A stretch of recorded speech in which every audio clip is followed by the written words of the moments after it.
By Friday afternoon, a totally stress free life sounds pretty awesome, right? Stress can crowd out joy. It can have you feeling like you're barely keeping your head above water.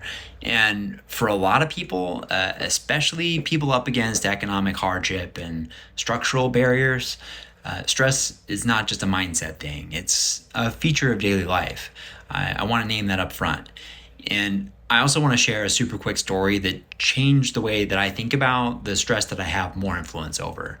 So, in the early 90s, there was this group of scientists that built a giant sealed dome in Arizona to study what starting a colony on another planet would be like. And I'll put my critique of that whole idea aside for now.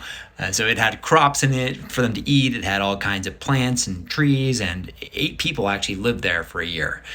The trees there grew super fast, but then they started just falling over. And the scientists eventually determined that without wind, without any sort of external pressure, the trees never developed the strength that they needed to hold themselves up. You probably see where I'm going with this. So maybe the aim isn't no stress, maybe it's the right kind of stress. And in narrative therapy, we think about stress as a part of the story that you're living in. So here are a couple of narrative questions that I might ask about stress. Like, what kind of stress is shaping you right now? And is it shaping you into the version of yourself that you actually want to become? By situating stress not as an enemy to be defeated, but as a force with a role in your story, you can get curious about it instead of overwhelmed.